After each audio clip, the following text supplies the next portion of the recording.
મહેસાણા ખાતે ભગવાન શ્રી પરશુરામ ધામ ગુજરાતની સૌથી મોટી 40 ફૂટ ઊંચી પ્રતિમા ચિરંજીવી શ્રી પરશુરામ ધામ ભગવાનની પ્રતિમાનું અનાવરણ અને ભગવાનની પ્રાણ પ્રતિષ્ઠા મહોત્સવનું આયોજન ભવ્ય થયું। પરશુરામ ગામના સંસ્થાપક પિયુષભાઈ વ્યાસના આયોજનમાં મહેસાણાના ભૂદેવ ભાઈઓ અને બહેનો જતીનભાઈ રાવલ તથા બ્રહ્મશક્તિ સેના ગુજરાત સંયોજક જતીનભાઈ ઠાકર તથા પ્રદેશ મંત્રી પંકજ મહેતા અને સમગ્ર ગુજરાતમાંથી ખૂબ જ મોટી સંખ્યામાં ભૂદેવો એકત્ર થયા। સવારના શાસ્ત્રની સાથે શાસ્ત્રની દીક્ષા એટલે કે પરશુ દીક્ષા 2000થી પણ વધારે ભૂદેવોએ આપવામાં આવી। દીક્ષા આપનાર પેટલાદ પાઠશાળા ગુરુજી શ્રી કૃષ્ણકાંત જાની દ્વારા દીક્ષાના મહત્વ વિશે વિસ્તૃત માહિતી આપી સમજાવી અને માર્ગદર્શન પૂરું પાડવામાં આવ્યું। જતીનભાઈ દ્વારા EWS અનામત કોટાના ભૂદેવોને મળતા લાભ વિશે મહત્વની માહિતી આપવામાં આવી।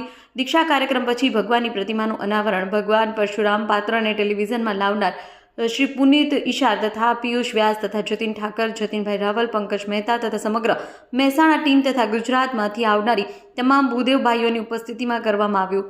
સમગ્ર કાર્યક્રમને મહેસાણા યુવા ટીમ દ્વારા રૂપરેખા આપી મહત્વની ફરજ સમજી સફળ બનાવવામાં આવ્યું હતું। રિપોર્ટ ન્યૂઝ ઓફ પાટણ, તંત્રી રાજભાઈ ડી પટેલ।